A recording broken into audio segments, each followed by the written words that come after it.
रागादिरोगान् सततानुशक्तान् शेषकाय प्रसुतान् शेषान् औत्सुक्यमोहार्तिदाञ्जघान योगपूर्वैद्याय नमोऽस्तु तस्मै आपदामपहर्तारं दातारं सर्वसंपदां लोकाभिरामं श्रीरामं भूयो भूयो नमाम्यहम्.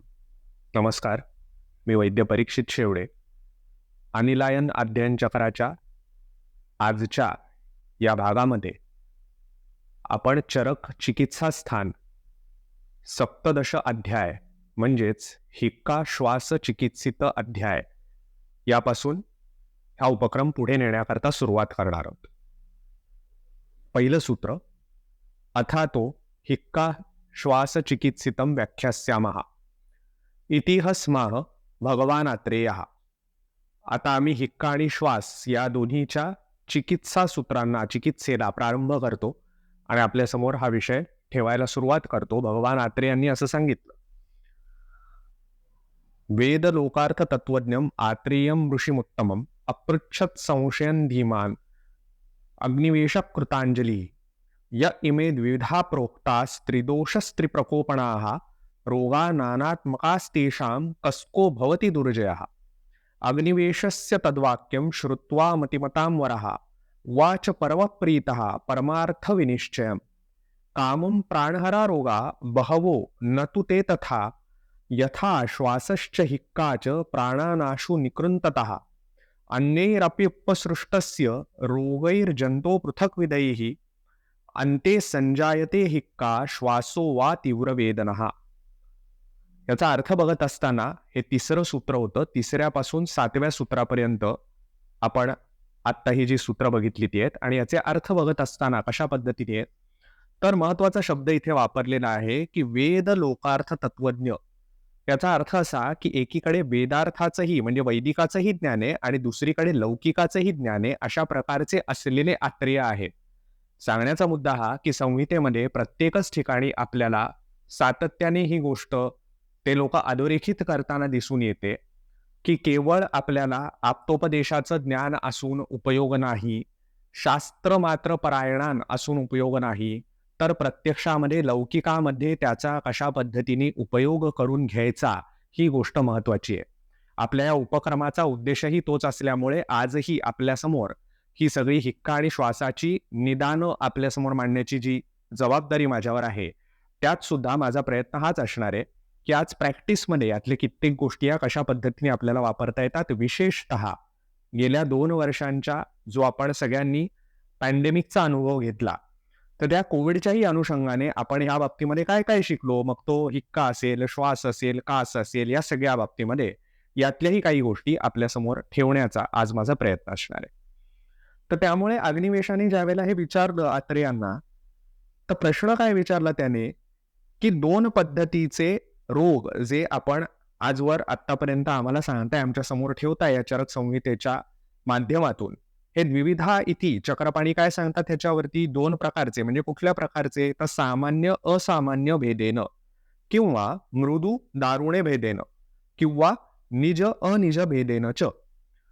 म्हणजेच मृदू आणि दारुण जे तीव्रतेनुसार ठरतायत ते लोक, सामान्य आणि असामान्य असे ठरतायत ते रोग, आणि निज आणि आगंतुज अशा 2 पद्धतीने जे ठरतायत ते रोग, असे जे द्विविध प्रकारचे रोग सांगितलेले त्याच्याच प्रमाणे त्रिदोषास्त्रिप्रकोपणाः, तिन्ही दोषांचा प्रकोप ज्याच्यामध्ये होतोय, तिन्ही दोषांचं त्याच्यामध्ये वेगवेगळ्या पद्धतीचं पृथक पृथक लिंग दिसतायत आपल्याला. त्याचप्रमाणे त्रिप्रकोपणाः याचा अर्थ काय आहे तर आपल्याकडे जे हेतू सांगितलेले आहेत कुठल्याही रोगाच्या बाबतीतले, असात्म्य इंद्रियार्थ संयोग असेल, परिणाम असेल आणि प्रज्ञापराध असेल, या तीनही गोष्टींनी युक्त असलेले, ह्या कारणांमुळे निर्माण होत असलेले जेवढेही आपण वेगवेगळे रोग सांगितले त्यापैकी कस्को भवती दुर्जयः, जिंकण्यास कठीण असलेले असे रोग कुठले आहेत, ज्याच्यावरती ताबा मिळवणं अवघड असतं, जे दुष्चिकित्से आहेत अशा पद्धतीचे रोग कुठले आहेत हे जरा आता आम्हाला सांगा. आणि मग त्यानंतर अग्निवेशाचा हा प्रश्न ऐकल्यानंतर परत एकदा जी विशेषणं वापरलेली आहेत ती अशी आहेत की परमप्रीतः परमार्थ विनिश्चयम. म्हणजे एकदा पुन्हा एकदा काय आहे की सगळ्या जीवजंतूंचं भलं व्हावं ह्या दृष्टीने ज्यांचे विचार चालू आहेत अशा आत्रेयांनी त्याचं उत्तर द्यायला सुरुवात केलेली आहे. काय उत्तर देत आहेत ते की ज्याप्रमाणे प्राणहरण करणारे अनेक रोग आहेत. त्याचं उदाहरण देताना चक्रपाणी देतात, की बहव इति ज्वर शंखक रोहिण्यादयाः असे रोग की जे मारक आहेत, जे 100% मारतील असं सांगितलेलं आहे. त्याच्यातले काही सद्य प्राणहर असतील, काही कालांतर प्राणहर असतील, पण ते पुढे जाऊन मृत्यूपर्यंत जातात. अशा पद्धतीचे जे रोग सांगितलेले आहेत, ते अनेक आहेत. पण तरी सुद्धा त्यातले श्वास आणि हिक्का हे अगदी तात्काळ प्राण्यांच्या जीवाचा, प्राणाचा नाश करतात. इतकं म्हणूनच ते थांबत नाहीत, तर ते पुढे सांगताना काय सांगतात, की अन्येही उपसृष्टस्य रोगैः जंतोः पृथग्विधैः. म्हणजे हिक्का आणि श्वास या दोन्हीचं वैशिष्ट्य काय आहे, की ते अन्य रोगांमध्ये त्याचे उपद्रव म्हणून सुद्धा दिसू शकतात. ते स्वतंत्रपणे तर निर्माण होऊच शकतात. पण हे उपद्रव कशा पद्धतीचे दिसू शकतात, तर ते पुढच्या सूत्रामध्ये किंवा पुढच्या ओळीमध्ये सांगितलेलं आहे. अंते संजायते हिक्का श्वासो वा तीव्र वेदना. ज्या वेळेला माणूस प्राण सोडतो त्यावेळेला हिक्का किंवा श्वास याच्यापैकी काहीतरी एक अवश्यंभावी असतं. आपल्यापैकी ज्यांनी ICU मध्ये अनुभव घेतले असतील, ड्युटी केल्या असतील म्हणा, किंवा आपल्या काही नातेवाईकांच्या बाबतीमध्ये काही दुर्दैवी अनुभव जर आपल्याला असतील, तर आपल्याला निश्चितपणे माहिती आहे की ह्या दोन गोष्टींपैकी काही ना काहीतरी एक गोष्ट ही त्यावेळेला घडत असते. प्रकार सांगत असताना त्याचे काय आहेत, कशा पद्धतीचे हे आपल्याला पुढे सांगितलेलं आहे. पण अनेकदा अनेकांना हा प्रश्न पडू शकतो, की हिक्का म्हणजे हिक्कप याच्यासारखी गोष्ट ही अंत्यसंजायते वगैरे सांगण्या एवढी सिव्हिअर असू शकते का हो? म्हणजे उचकी लागणं हे एवढं सिव्हिअर असू शकतं का? तर त्याच्यामध्ये महत्वाची गोष्ट अशी आहे, की आज मॉडर्न मेडिसिनच्या दृष्टीने थोडासा आपण जर विचार केला, तर काय कारण आहे की ज्याच्यामुळे हिक्कप्स निर्माण होतात? तर सगळ्यात महत्वाचं कारण जे सांगितलेलं आहे, की डायफ्रॅम हा सडनली त्याच्या कॉन्ट्रॅक्शनमध्ये जाणं. हा डायफ्रॅमचं कॉन्ट्रॅक्शन हे किती वेगवेगळ्या कारणांनी होऊ शकतं? तर त्याचे रेफरन्स आपल्याला एक चांगलं पुस्तक आहे, क्लिनिकल डायग्नोसिस, हे रुस्तम वकील यांनी लिहिलेलं आहे. त्या पुस्तकामध्ये जे ग्रॉसली 8 त्याचे कॉजेस सांगितलेले आहेत, ते फक्त मी आपल्यासमोर ठेवतो. त्याचे पुन्हा सब कॉजेस किंवा सब क्लासिफिकेशन्स होत जातील, पण ते विस्तार भयास्तव मी टाळतोय. त्यातला पहिला आहे इंट्रा ॲब्डॉमिनल कॉजेस.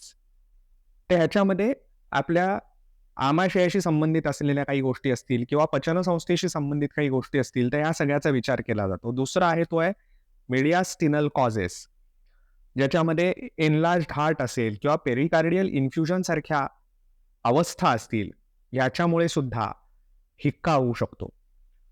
तिसरा आहे टॉक्झिक कॉजेस. आता याच्या बाबतीमध्ये आपण पुढे बोलणार आहोत. या टॉक्झिक कॉजेसमध्ये टॉक्झिमिया, सेप्टिसेमिया, शॉक याच्यासारख्या गोष्टींचा अंतर्भाव होऊ शकतो.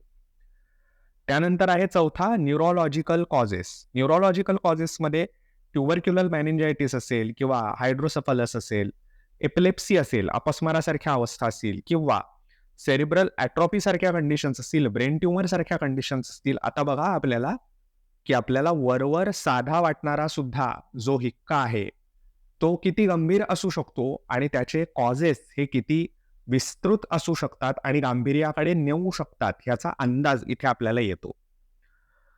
पाचवा जो सांगितला यातला कॉज तो आहे सायकोजेनिक कॉज. या सायकोजेनिक कॉजमध्ये अनेक साऱ्या गोष्टी येऊ शकतात. मग त्याच्यामध्ये आपल्या कोल्ड ड्रिंक्स येऊ शकतात किंवा सडनली घेतलेला जो कोल्ड शॉवर बाथ असतो त्याचा वापर होऊ शकतो. मजेची गोष्ट बघा, की आपण पुढे जे हेतूंकडे जाणार आहोत, तर त्या हेतूंमध्ये ह्यातल्या कित्येक गोष्टी ह्या आपल्याला एनलिस्ट केलेल्या त्या काळामध्ये चरकाचार्यांनी दिसतात. आणि म्हणूनच चरकस्तु चिकित्सते हे जे आपण म्हणतो, किंवा पुढेही जाऊन अगदी आपण असं म्हटलं, की संपूर्ण केलं इथपर्यंत सुद्धा, दृढबलापर्यंत सुद्धा ते चिकित्सा स्थानाचं महत्व काय आहे, तर हिक्का आणि श्वासाचं महत्व लक्षात घेत असता हा अध्याय असा आहे, की जो अनेक इतर व्याधींच्या बाबतीमध्ये अधिकरण अध्याय म्हणून आपण लक्षात घेऊ शकतो. फार ठराविक अध्याय असे आलेले आहेत, की जे अधिकरणाचे म्हणून आपण लक्षात घेऊ शकता. एकंदरीत दोष दोषाचे सेट्स ज्या पद्धतीने आहेत तो विचार करता ज्वर हा असा अध्याय आहे, ज्वर चिकित्सा, कुष्ठ, प्रमेह हे असे काही अध्याय आहेत, की जे आपल्याला अधिकरण अध्याय म्हणून आपण त्यांच्याकडे बघू शकतो. याचा अर्थ एकूण त्यांच्यामध्ये दोष दुष्य संमूर्छना ज्या पद्धतीने विशिष्ट पद्धतीने घडत असते, ती अन्यत्र कुठल्या कुठल्या कंडिशन्सना लागू पडते, व्याधींना लागू पडते आजच्याही काळामध्ये, याकरता म्हणून ती सूत्र ही अधिकरण म्हणून वापरता येऊ शकतात आणि त्या कंडिशन्समध्ये अप्लाय केली जाऊ शकतात. हीच काहीशी रचना, अशीच काहीशी घटना ही हिक्का आणि श्वासाच्या बाबतीमध्ये सुद्धा दिसते. कशा पद्धतीने? त्यातलाही काही भाग आपण आज पाहणार आहोत. काही भाग मान्यवर जे वैद्य असतील ते पुढे त्या वेळेला त्यांच्या वक्तव्यामध्ये आपल्यासमोर ठेवतील. तर आपण जे कॉजेस बघत होतो मॉडर्न मेडिसिननुसार, त्याच्यानुसार पुढचा जो कॉज आहे तो आहे पोस्ट ऑपरेटिव्ह होत असलेले कॉम्प्लिकेशन्स, ज्याच्यामध्ये डायलिटेशन ऑफ स्टमक असू शकतं, पेरिटोनायटिस असू शकतो. कित्येकांमध्ये आधी सुरुवातीला असलेल्या हायटस हर्नियासारखी असलेली कंडिशन आहे की जी पुढे जाऊन वाढू शकते, असेही कॉम्प्लिकेशन्स त्याच्यामध्ये प्रत्यक्ष व्यवहारामध्ये दिसतात. 7वा जो कॉज आहे तो मेटाबॉलिक असलेला कॉज आहे, ज्याच्यामध्ये ऍसिडॉसिस, युरेमिया ह्याच्यासारख्या कंडिशन्स इन्क्लूड होताना आपल्याला दिसतात. आणि 8वा जो कॉज आहे तो आहे एपिडेमिक हिकअप, ज्याला म्हटलं जातं. याचा अर्थ असा की कुठलेही एपिडेमिक वेगवेगळ्या पद्धतीचे जे असतात, अगदी इन्फ्लुएन्झाचा जरी विचार केला, एन्सेफलायटिसचा जरी विचार केला, तरी सुद्धा त्याच्यामध्ये अशा पद्धतीच्या हिक्का ह्या दिसून येतात. आता या सगळ्या गोष्टी नीट जर का आपण लक्षात घेतल्या तर आपल्याला कळतं की याच्यामध्ये संप्राप्तीमध्ये मी मगाशीच जसं वर्णन केलं तसं की वरवर साधी सरळ वाटणारी संप्राप्ती देखील फार गंभीर परिस्थितीपर्यंत जाऊ शकते. म्हणून या दोघांना सुद्धा सांगितलेलं आहे की ते दुर्जय अशा पद्धतीचे व्याधी आहेत. हे प्रत्येक वैद्यानी, प्रत्येक विद्यार्थ्यांनी अगदी सुरुवातीपासूनच लक्षात घेणं हे अतिशय महत्वाचं आहे, ज्याचा धडा आपल्याला गेल्या 2 वर्षात फारच प्रिडॉमिनंटली मिळालाय. सूत्र 8वं, कफवातात महोवेतौ पित्तस्थान समुद्भवौ हृदयस्य रसादीनां धातूनां चोपशोषणौ. एकंदरीत हिक्क्याची आणि श्वासाची संप्राप्ती लक्षात घेत असता कुठले दोष प्रधान आहे त्याच्यामध्ये?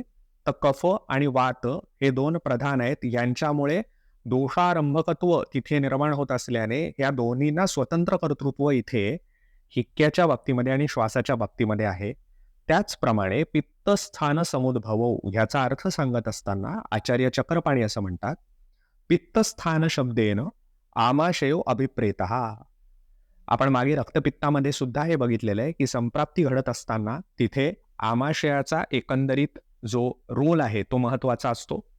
त्याचप्रमाणे इथे सुद्धा स्थान महात्म्य म्हणून आमाशयाचा रोल हा अतिशय महत्वाचा आहे. तो महत्वाचा आहे इतकंच नाहीये, तर त्याच्या बाबतीमध्ये एक आणि महत्वाची गोष्ट सांगितलेली आहे की जरी सुद्धा पित्ताचं स्थान, मूलस्थान ह्याची इन्व्हॉल्वमेंट होत असली तरी सुद्धा त्याला तितक्या मोठ्या प्रमाणातलं महत्व तिथे दिलेलं नाहीये, जितक्या मोठ्या प्रमाणातलं महत्व हेतूंमध्ये आपण बघत असताना कळेल की कफाला आणि वाताला दिलेलं आहे. लक्षात घेण्याची गोष्ट ही की आपल्याला एकंदरीत व्याधी निर्मिती ह्या दृष्टीने विचार करता दोषांचा विचार करायचा झाला तर तो कफाचा आणि वाताचाच प्राधान्याने हिक्केच्या बाबतीत आणि श्वासाच्या बाबतीत करावा लागेल. पण त्याच वेळेला तो पित्तस्थान समुद्भव आहे हे देखील आपल्याला डोक्यामध्ये ठेवून त्याची चिकित्सा डिझाईन करावी लागेल. आणि त्याचप्रमाणे आचार्यांनी पुढे आपल्याला याच अध्यायामध्ये तसं केलेलं देखील दिसून येतं. त्याच्यासोबत काय आहे तर हृदयस्य रसादीनां धातूनां चोपशोषणौ. म्हणजे काय ह्याचं ग्रॅव्हिटी महत्वाची आहे ह्या दोन्ही व्याधींची की जे वरकरणी आपल्याला साधे वाटू शकतात. तर हृदयस्य रसादीनां धातूनां चोपशोषणौ याचा अर्थ काय की हृदयस्थ असलेले जे बाकीचे रसादी धातू आहेत त्यांचं उपशोषण या सगळ्या दोन्ही व्याधींमध्ये प्राधान्याने होतं असं आपल्याला दिसून येतं. आता हृदयाच्या बाबतीमध्ये एक महत्वाची गोष्ट लक्षात घेण्यासारखी काय आहे तर प्राणवाहनां स्रोतसां हृदयो मूलम महास्रोतश्च. त्यामुळे एकीकडे प्राणवाह स्रोतसाचं मूलस्थान देखील आहे, त्याच्याच प्रमाणे आपल्याला तिथल्या धातूंचं उपशोषण होतं. ह्याचा अर्थ काय होतो तर आपल्याला ओव्हर द पिरियड लक्षात यायला सुरुवात होईल की कोविडचा आपण विशेषतः विचार करा की ज्याच्यामध्ये तो अंते संजयते हिक्का आणि श्वास वगैरे हा जे सूत्र आलेलं आहे त्याच पद्धतीने तो श्वासाचाच असलेला पुढे आपल्याला जे कॉम्प्लिकेशन्स दिसत होती कोविडमध्ये आणि तीही टप्प्याटप्प्याने घडत गेलेली आहेत आपण जर नीट बघितलं तर. मग त्यामध्ये ज्वर, कास, श्वास आणि त्याच्यानंतर पुढे त्या वाढत जाणाऱ्या कंडिशन्स अशा पद्धतीचीच ती संप्राप्ती अगदी टिपिकली बहुतांश पेशंटमध्ये दिसत होती. त्या कोविडचे पोस्ट कोविड कॉम्प्लिकेशन्स अनेकदा जे आहेत त्याच्यामध्ये सुद्धा पेरिकार्डायटिस हा आपल्याला प्रामुख्याने दिसतो. हृदयाची इन्व्हॉल्वमेंट ही त्यामध्ये दिसते. मायोकार्डियल मसल्सचं इन्फ्लमेशन हे आपल्याला त्याच्यामध्ये दिसतं. तर ह्या टर्म्स लक्षात घेत असता आपल्याला त्याचे प्रिकर्सर्स हे कुठेतरी इथे सांगण्याचे प्रयत्न करून ठेवलेले आहेत आचार्यांनी, हे तातडीने डोक्यात यायला पाहिजे. त्याच्यासोबत आपल्याला महत्वाची गोष्ट अशी आहे की अनेकदा एकंदरीत श्वासापैकी किती रुग्ण आपल्यापर्यंत येतात, तर त्याच्यामध्ये नीट जर का विचार केला तर ट्रीटमेंट देण्यासारखेच मुळात किती आहेत याचाही परत विचार करावा लागतो. पण एकंदरीत विचार करत असताना जो तमकाचे जे पेशंट्स आपल्याकडे साधारण येतात, कारण महाश्वास वगैरे जे आहेत ह्याच्यामध्ये काही तशा पद्धतीच्या चिकित्सेचा काही आपल्याला अवसरच नसतो. पण विशेषतः तमकाचे रुग्ण जे आपल्याकडे येत असतात त्यांना प्रोलॉंग ड्युरेशन करता स्टेरॉइड्सची हिस्ट्री असते. फक्त त्याच पेशंटना नाही, परत एकदा कोविडमध्ये सुद्धा अनेकांना स्टेरॉइड्स दिले गेलेले आहेत आणि तसे रुग्ण सुद्धा सध्याला आपल्यापर्यंत पोहोचत असतात, हे आपण सातत्याने बघतो. ही गोष्ट लक्षात घेत असता आपल्याला तिथेही ही लक्षात घेण्याची गोष्ट अशी आहे की ह्या लोकांचे साधारणपणे धातूंचं संवहन बिघडलेलं आपल्याला दिसून येतं. अनेकदा प्रदीर्घ काळापर्यंत ज्यांना पंप दिलेले आहेत अशा पद्धतीचे असलेले अस्थमाचे पेशंट्स असतील त्यांना सुद्धा ओव्हर द पिरियड हे धातूंचं उपशोषण झाल्याचं आणि हृदयाच्या विकृती प्रत्यक्ष प्रॅक्टिसमध्ये आपल्याला दिसून येतात. म्हणून हे सूत्र अतिशय महत्वाचे त्या ठिकाणी. आणि मग पुढे ते सांगितलेले तस्मात साधारण वेतौ मतौ परम दुर्जयो मिथ्योपचारित क्रुद्धौ हत आशी विषाविव.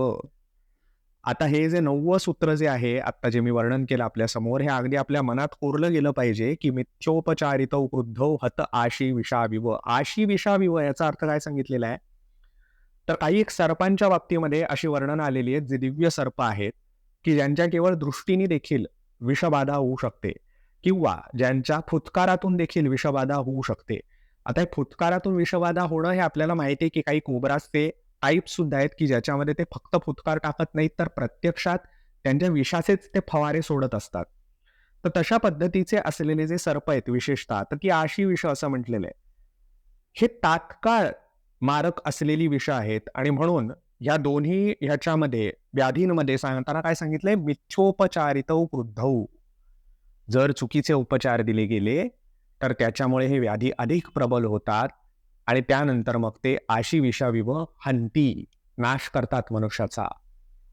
जे सातत्याने आमच्यासारखे वैद्य गेली 2 वर्ष 3 वर्ष जगाला सांगण्याचा प्रयत्न करत होते की हे व्याधी कोविड सारख्या परिस्थितीमध्ये हाताळण्याची अजूनपर्यंत मॉडर्न मेडिसिनला ती समज आलेली नाहीये आणि त्याच्यामुळे हे जर का उपचार मिथ्योपचार झाले तर काय होतं हे दुर्दैवाने ते तांडव अख्ख्या जगात बघितलं. आणि तितकंच आपल्यापैकी ज्या ज्या वैद्यांकडे अशा पद्धतीच्या केसेस होत्या त्यांनी त्या किती चांगल्या पद्धतीने यशस्वीपणे हाताळल्या याचे असंख्य केस पेपर्स हे आतापर्यंत प्रेझेंट झालेले आहेत, पब्लिश झालेले आहेत. त्यामुळे आपल्याला आपल्या ग्रंथांचं अंडरस्टँडिंग जे आहे व्याधींचं ते आजच्या काळामध्ये लावता आलं पाहिजे. हे जे सातत्याने आम्ही सांगत असतो ते इथे ह्या दृष्टीने कोविडच्या पार्श्वभूमीवर महत्वाचं आहे असं मला वाटतं. आता 10व्या सूत्रापासून पुढे जी सूत्र आपल्या समोर येतात तर त्याच्यामध्ये हेतूंचं वर्णन हे प्राधान्याने केलेलं आहे. सूत्र 10वं, पृथक पंचविधा वेतौ निर्दिष्टौ रोगसंग्रहे तयोः शृणु समुत्थानम लिंगम च सभिषंपितम. आता या अध्यायामध्ये ह्या दोन्ही रोगांचे 5-5 प्रकार आम्ही पृथक्तः सांगितलेले आहेत. तर त्या प्रकारांची कारणं काय आहेत, त्यांची लक्षणं काय आहेत, त्यांची चिकित्सा कशा पद्धतीने असेल याच्याबद्दल आम्ही वर्णन करणार आहोत. आता मी आपल्या समोर जे सूत्र वाचतो आहे ते आहे 11 पासून ते पुढे साधारणपणे 11 आणि 12 ही जी सूत्र आहेत ती. सूत्र 11वं असं आहे की रजसाम धूमवाताभ्याम शीतस्थानांबू सेवनात व्यायामात ग्राम्य धर्मात अध्व वृक्षान्न विषमासनात. महत्वाची गोष्ट काय येथे की हेतूंचा विचार करत असताना आपल्याला 3 विभागांमध्ये प्राधान्याने याची विभागणी केलेली दिसून येते. 3 विभाग कुठले, तर एक जो आहे तो विहारजन्य आहे, दुसरा जो आहे तो व्याधींमुळे निर्माण होणारा आहे आणि तिसरा जो आहे तो आहारजन्य आहे. आता 3 मध्येच प्रामुख्याने त्याची विभागणी का केली आहे हे आधी आपण हे सगळे हेतू बघूया आणि त्यानंतर मग ती विभागणी का केली आहे हे देखील आपल्या समोर ठेवतो. तर विहारज हेतू जे सांगितलेले आहेत त्याच्यामधलं हे पहिलं सूत्र 11वं जे आलेलं आहे की काय काय, तर धूळ, धूर यांच्यासारख्या असलेल्या परिस्थिती. आता आजकाल कन्स्ट्रक्शन साइट्सवरती अनेक लोकं काम करत असतात किंवा अनेकांच्या आजूबाजूला देखील कन्स्ट्रक्शन चालू असतात. शहरांमध्ये धूळ आणि धूर याच्याबद्दल तर काही बोलायलाच नको आणि त्यामुळे या दोन्ही गोष्टी, या दोन्ही विकारांचं हेतू बनू शकतात. असे रुग्ण आपल्याकडे एव्हरी नाऊ अँड देन आपल्यात यायला पाहिजे, की आज एअर कंडिशनिंगचा वापर हा एअर कंडिशनिंग करता न केला जाता तो कूलर म्हणूनच केला जातो. आणि म्हणून बहुतांश कॉर्पोरेट कंपन्यांमध्ये कामं करणारे जे लोक आहेत, त्यांच्यामध्ये आपल्याला प्राधान्याने हिक्का किंवा श्वास हे दिसतात. हिक्केपेक्षाही श्वास आणि कास अधिक प्रमाणामध्ये दिसतात. पण तेही होत असताना एक हमखास पेशंटना विचारत चला, की तुम्ही जिथे बसता तिथे एसी आहे का? आणि जिथे एसीचे व्हेंट तुमच्याकडे आहेत का? जर सेंट्रलाइज एसी असेल तर ती गोष्टच वेगळी आहे. पण जिथे एसीचे व्हेंट त्यांच्याकडे असतील ते जरी बदलले तरी सुद्धा त्यांना एकंदरीत आराम पडायला आणि आपल्या चिकित्सेला यश द्यायला आपल्याला मदत होते. कारण संक्षेपतः क्रियायोगो निदानस्य परिवर्जनम. त्यामुळे निदान परिवर्जन करण्याच्या दृष्टीने आपल्याला शीतस्थानाचा विचार, एसी त्यांच्या ज्या कामाच्या जागा आहेत त्यांचा विचार करणं महत्त्वाचं असतं. याच्या सोबत पुढचं जे सांगितलेलं आहे, की शीत अंबू सेवन. शीतांबू सेवन हे आपल्याला 3 प्रकारे बघावं लागतं. एक अशी लोकं, की जी नियमितपणे गार पाण्यानेच अंघोळ करतात. अनेकांना त्याच्यामध्ये काहीतरी चुकीचे समज डोक्यात बसलेले असतात. त्यांना असं वाटत असतं, कुठल्याही ऋतूत गार पाण्याने अंघोळ केली तर त्यांनी आपली इम्युनिटी वाढत असते.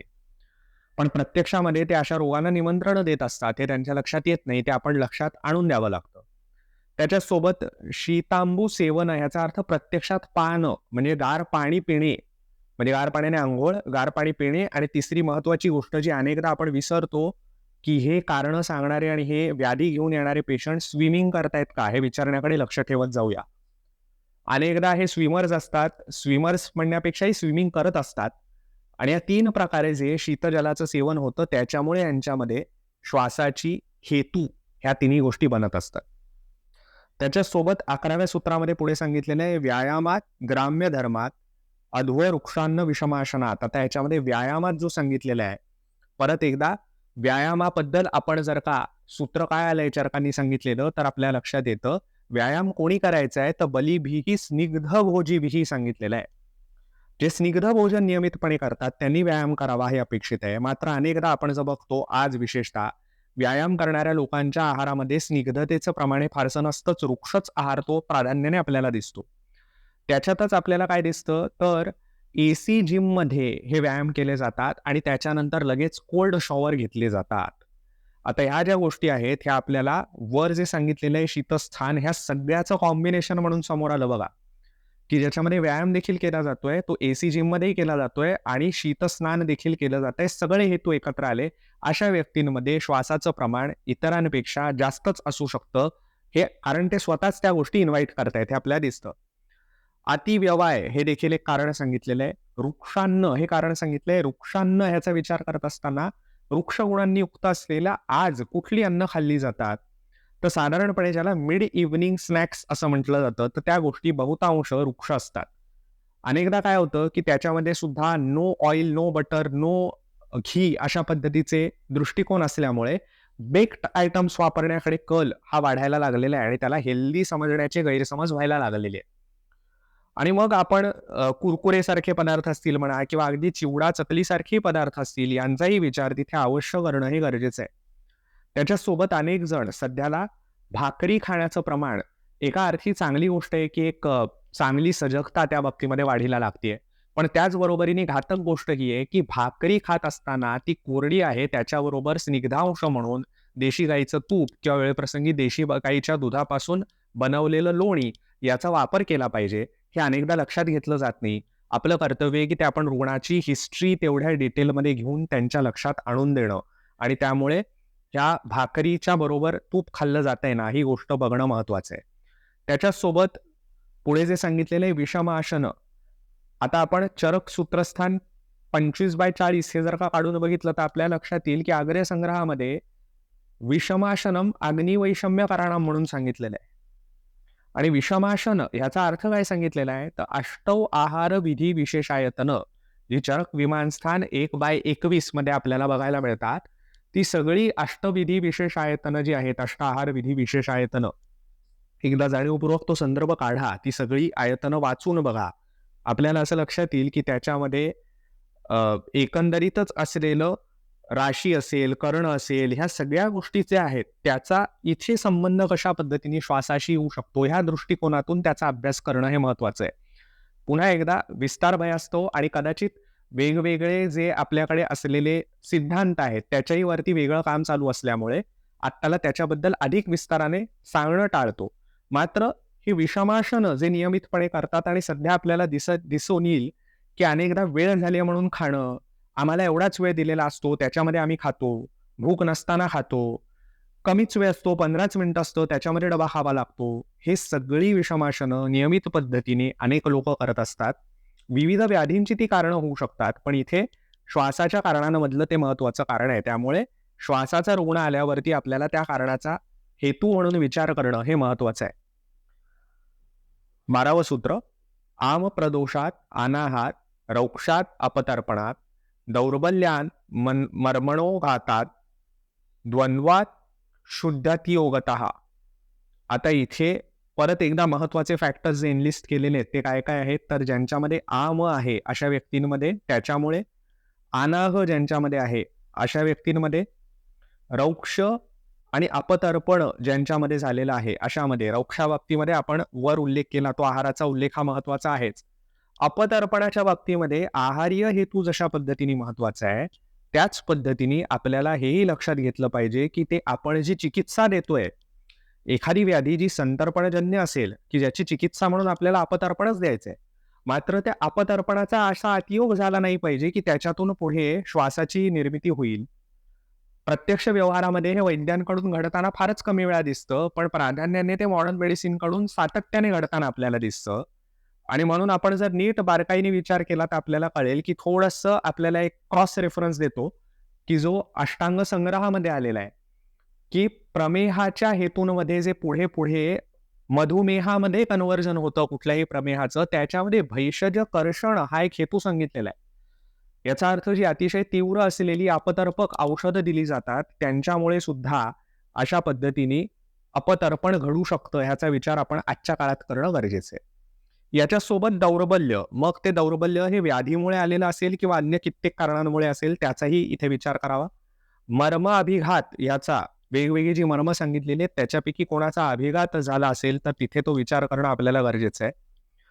द्वंद्वात, आता परत हा मुद्दा फार महत्वाचा आहे. तर द्वंद्वात याचा अर्थ काय? तर शीत आणि उष्ण उपक्रम हे जर का मागे पुढे केले, तर त्याला द्वंद्वज असं सांगितलेलं आहे, आपल्याकडे मानलेलं आहे. आता याचा एका हेतूचा सुद्धा विचार करत असता आपल्याला ब्लांचिंग नावाची जी गोष्ट केली जाते भाज्यांच्या बाबतीमध्ये, याचा अर्थ ज्यांना माहित नाही त्यांच्याकरता थोडक्यात सांगतो, की आत्ताच्या कुकरी शोमध्ये आपल्याला अनेकदा दिसतं, की भाजी एकदम उकळायची, त्यानंतर झटकन थंड करायची. तर ह्या पद्धतीच्या ब्लांचिंग पासून, कारण तो सुद्धा हेतू हा द्वंद्वज आपल्याला दिसून येऊ शकतो. इथपासून ते हॉट फर्मेंटेशन आणि कोल्ड फर्मेंटेशन हे लागोपाठ करायचं, असं काही व्याधींमध्ये सांगितलं जातं मॉडर्न मेडिसिनकडून. इथपासून ते वर सांगितले त्या पद्धतीचे जे शॉवर्स सांगितलेले आहेत, की आपण काहीतरी अंगमेहनत करून आलात, बाहेरून आलात आणि इमिजिएटली कोल्ड शॉवर घेतलेत. ह्या सगळ्या गोष्टी आपल्याला हे शीतोष्ण व्यत्यासामध्ये केल्या जाणाऱ्या गोष्टी, एकत्रितपणे केल्या जाणाऱ्या गोष्टी म्हणून लक्षात घ्याव्या लागतात आणि या सगळ्या श्वासाच्या किंवा हिक्केचे हेतू म्हणून सांगितलेले आहेत. आता पुढचे जे हेतू आलेले आहेत, तर ते व्याधींचे वेगवेगळ्या, हे व्याधी हे कशा पद्धतीने हेतू म्हणून आहेत, म्हणजेच त्या व्याधींचे उपद्रव स्वरूप आपल्याला हिक्का किंवा श्वास दिसून येतो. आता हे व्याधी कुठले कुठले सांगितलेले आहेत, तर अतिसार, ज्वर, छर्दी, प्रतिशाय, क्षतक्षयात. अतिसाराच्या बाबतीत, ज्वराच्या बाबतीत आपण अनेकदा ते व्याधींची हिस्ट्री घेत असताना आपल्याला ते सहज मिळून जातात. पण त्याच्यासोबत महत्त्वाच्या गोष्टी लक्षात घेतल्या पाहिजेत. छर्दीच्याही बाबतीमध्ये आपण लक्षात घेतलं पाहिजे, की वेगधारण छर्दीचं अनेकदा केलं जातं. कशा पद्धतीने अँटीएमेटिक्स दिले जातात. अनेकदा पेशंट सांगतात, "काय नाही, उलटी झाली होती म्हणून ऑन्डेम खाल्ली." त्यांना असं वाटतं, की आपण बरे झालो ऑन्डेम खाऊन. पण प्रत्यक्षात तो वेगावरोध केल्यामुळे ते पुढे श्वासाला निमंत्रण देत असतात. असं सातत्याने जर का केलं गेलं, तर तिथे पुढे जाऊन अडचणी निर्माण होऊ शकतात. प्रतिशयाच्या बाबतीमध्ये सुद्धा एकीकडे प्रतिशयाची हिस्ट्री हे सुद्धा ठीकच आहे, पण त्याचसोबत अनेकदा मॉडर्न मेडिसिनमध्ये जे अँटीहिस्टॅमिनिक्स दिले जातात त्याच्यावर, त्याहीवर असे रिसर्चेस झालेले आहेत, की पुढे जाऊन ते टमक श्वासामध्ये त्या रुग्णाला घालू शकतात. अँटिबायोटिक्सच्या बाबतीमध्ये सुद्धा 2019 साली एक स्टडी जो झालेला आहे, त्याच्यामध्ये खूप मोठा चांगला सॅम्पल साईज होता. जो स्टडी आपल्याला असं सांगतो, की साधारणपणे वयाच्या 1 वर्षाच्या आत अँटिबायोटिक्सचा सातत्याने वापर केला गेला, तर पुढे जाऊन त्या मुलांना अस्थमा होऊ शकतो. आता हे रिसर्चेस सुद्धा आपण साइड बाय साइड लक्षात घेणं महत्त्वाचं आहे आणि त्याचाही हेतू म्हणून आजच्या काळात अभ्यास करणं आणि ते रुग्णांसमोर मांडणं, की तशा पद्धतीचे रिसर्चेस झालेले आहेत. ही गोष्ट इथून फार महत्त्वाची असणार आहे इथून पुढे.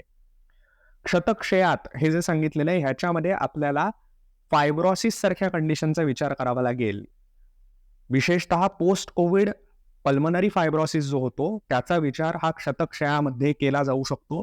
क्षतक्षयाच्या चिकित्सेतली जी सूत्र आलेली आहेत त्याचा वापर अनेकदा या फायब्रोसिसच्या केसेसमध्ये अतिशय उत्तम प्रकारे होताना आपल्याला दिसतो. याच्याकरता त्याचाही विचार आजच्या काळात आपल्याला करावा लागेल.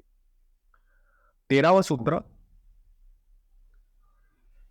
हे आता आपण जे सगळं बघतोय त्याच्यामध्ये रक्तपित्त उदावर्त. आता उदावर्ताचाही रोल याच्यामध्ये महत्वाचा आहे, कारण त्याच्यामुळे वाताचे विविध प्रकार जे आहेत त्याच्या नॉर्मल गती ज्या आहेत, उदानाच्या असतील, प्राणाच्या असतील, अपानाच्या असतील, याच्यामध्ये संघर्ष निर्माण करण्याचं काम हे उदावर्ताने होत असतं. यामुळे याचाही उल्लेख या सूत्रामध्ये केलेला आहे.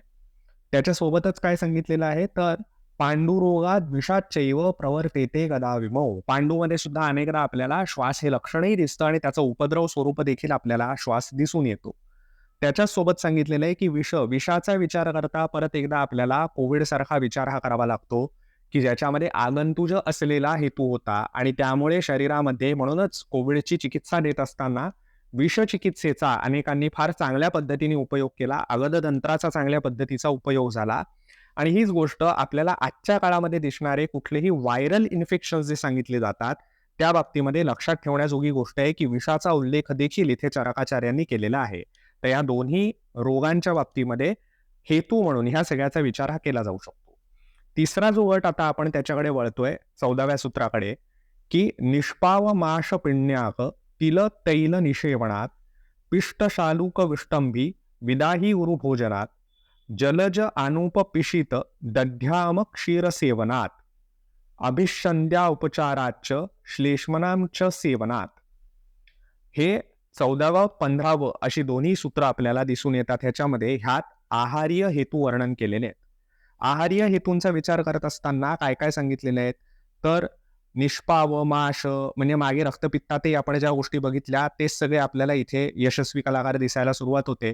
मग त्याच्यामध्ये उडीद दिसतात आपल्याला, पावटे दिसायला सुरुवात होते. पिण्यागाचा परत एकदा विचार आपल्याला इथेही करावा लागतो. तिल तैल निषेवणात अतिशय महत्वाचा असलेला मुद्दा आहे, जो अनेकदा आपण लक्षात घेत नाही.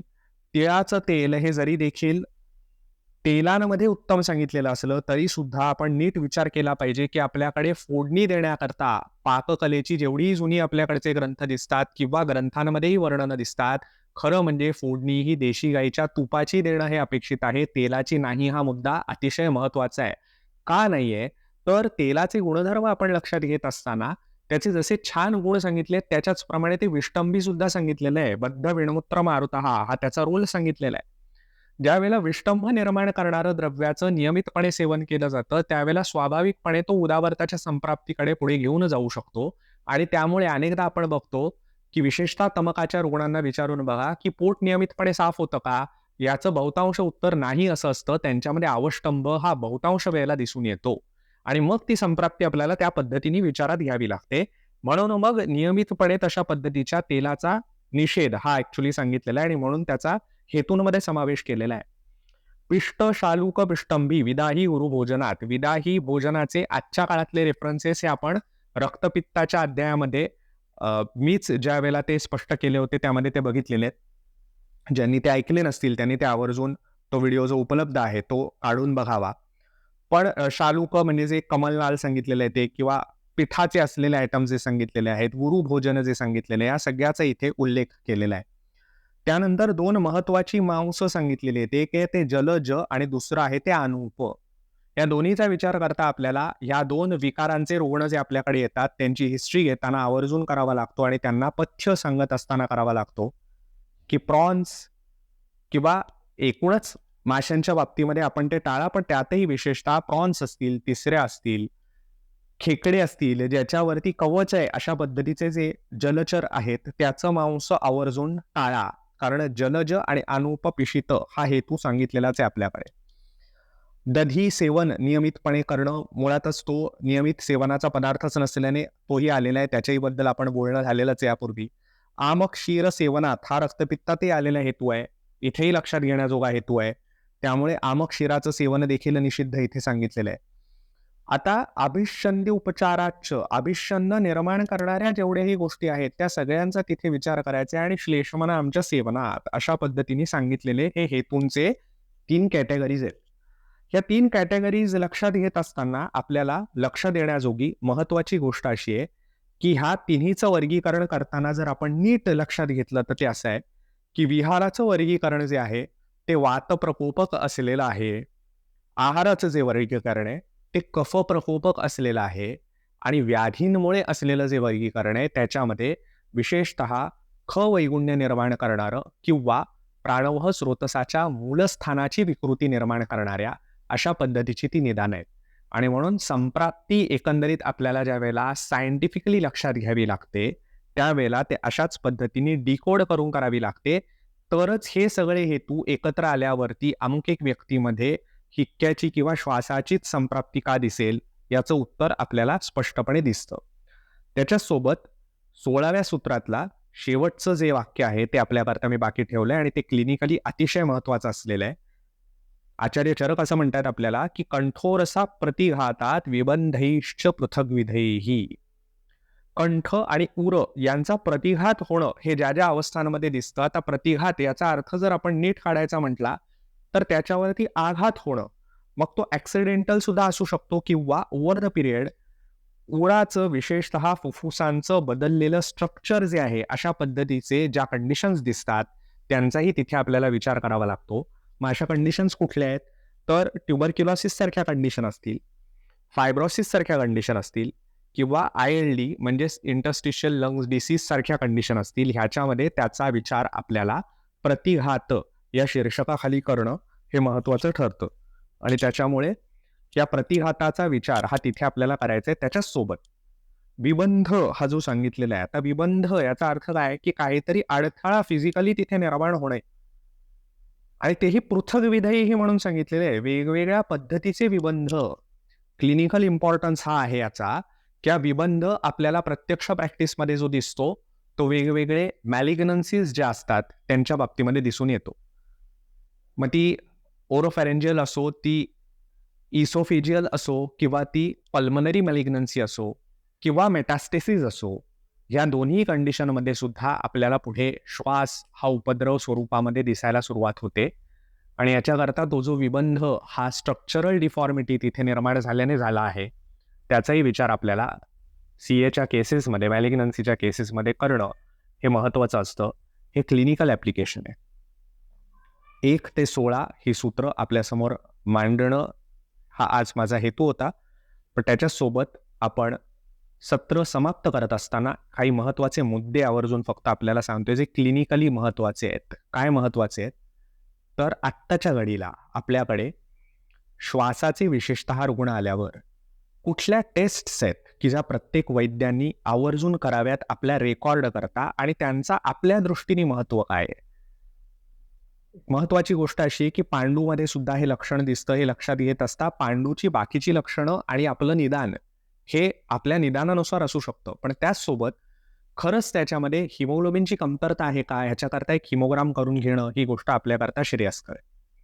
त्याच्यासोबत आपण जे आहार्य हेतू बघितले ज्याच्यामध्ये कफाची वृद्धी करणारे जे हेतू आहेत, कफाची वृद्धी जिथे होते तिथे स्वभाव साधर्म्याने किंवा आश्रयाश्रयी संबंधांमुळे मेदाची देखील वृद्धी होणार आहे आणि म्हणून कम्प्लीट लिपिड प्रोफाईल अशा रुग्णांमध्ये करून घेणं ही गोष्ट महत्वाची आहे. हे कम्प्लीट लिपिड प्रोफाईल आपण जर वेळेत करून घेतलं, त्यातले ट्रायग्लिसराइड्स वाढलेले आपल्याला जर का दिसून आले तर पुढे जाऊन ती संप्राप्ती ही अवरोधजन्य हृदरोगाकडे जाऊ शकते याचा विचार आपण करू शकतो. HSCRP ही सध्याच्या काळामध्ये एक अतिशय महत्वाची असलेली टेस्ट आहे. हा हाय सेन्सिटिव्ह CRP आहे, हे नीट लक्षात घ्या. हा नेहमी जो CRP अनेकदा कोविडमध्ये केला जायचा ते नाहीये. हाय सेन्सिटिव्ह CRP आपल्याला पुढे जाऊन घडणाऱ्या कार्डिओवॅस्क्युलर इव्हेंट्स ज्या आहेत त्याच्याबद्दलची आधीच माहिती आपल्याला देतो. विशेषतः कोविडचे शॉट्स ज्या लोकांनी घेतलेले आहेत, त्यांच्यामध्ये मायोकार्डियल इन्फ्लेमेशन झाल्याचं जे दिसतं, त्या HSCRPने आपल्याला फाइंड आउट करता येतं. अनेकदा श्वासाचे रुग्ण आज जे आपल्याकडे येतात, ते ह्या कॅटेगरीमध्ये येणारे रुग्ण आहेत, की ज्यांना बाकी काहीच लक्षणं नाही आहेत, बाकी कुठलेही फारसे हेतू नाही आहेत. ते तमक श्वासाचे रुग्ण नाहीत. त्यांच्यामध्ये लिपिड प्रोफाईल नॉर्मल आहे. पण अशा रुग्णांमध्ये आज जर आपण केलं, तर हे जे मी तुम्हाला म्हटलं तसं, की त्या आधीच्या ज्या टोचण्या आहेत, त्याच्या रिलिव्हन्समध्ये हृदयाशी असलेलं जे विकृती निर्माण होते आहे, ती आपल्याला कागदावर येते आणि आपण जी चिकित्सा देतो त्याच्यानंतर पुन्हा एकदा ती टेस्ट रिपीट केल्यावरती ते इन्फ्लेमेशन सुद्धा सेटल डाऊन झाल्याचं आपल्याला दिसून येतं. त्याच्यासोबत PFT किंवा पल्मनरी फंक्शन टेस्ट ह्या देखील करून घेणं, अर्थात ते पल्मनॉलॉजिस्ट करतात, त्यामुळे आपल्याला त्याच्यामध्ये फार काही डोकं घालण्याची आवश्यकता नसते, पण करून घ्यावी. त्याच्यासोबत एक्स-रेचा एक विचार करावा आणि अनेकदा एक्स-रेमध्ये सुद्धा ती फाइंडिंग्ज येणार नाहीत. अशी फाइंडिंग्ज ही CT स्कॅनमध्ये येतात. त्यामुळे हाय रिझोल्यूशन प्लेन CT स्कॅन जो आहे चेस्टचा, तो श्वासाच्या रुग्णांमध्ये वेळेत करून घेणं हे आपल्याला दृष्टीने महत्त्वाचं असतं. याकरता की विशेषतः कोविडच्या पश्चात तिथे पल्मनरी फायब्रोसिस झालेला आहे का, ILD झालेला आहे का किंवा त्या दिशेने वाटचाल सुरू झाली आहे का, हे आपल्याला पेपरवर आणता येतं. स्वाभाविकपणे काही लोकांचे प्रश्न असे असू शकतात, की आयुर्वेदाचं निदान करत असताना ह्या सगळ्या टेस्टची आवश्यकता आहे का? तर ह्या 2 गोष्टी आपण वेगळ्या पद्धतीने बघायच्या आहेत. मुळात तो पुन्हा एकदा आजचा विषय नसल्याने फार जास्त त्या बाबतीत लांबण लावत नाही. पण माझ्या दृष्टीने अगदी शॉर्ट सांगायचं झालं तर आजच्या काळामध्ये पहिली गोष्ट महत्त्वाची आहे, की आजच्या काळाच्या पॅरामीटर्सवरती सुद्धा हा सूर्य हा जयद्रथ असं आपण आपलं शास्त्र जर दाखवून दिलं, तर आपल्याला जगाच्या समोर बोलण्याकरता संधी राहते. याकरता आपलं निदान काही का असेना, आपला कागदोपत्री कारभार नीट असावा ह्या दृष्टीने त्या टेस्ट महत्त्वाच्या आहेत. आणि दुसरी गोष्ट, आपल्याकडे प्रत्यक्ष प्रमाण जे सांगितलेलं आहे, त्याचं आपल्याला काही वावडं नाहीये.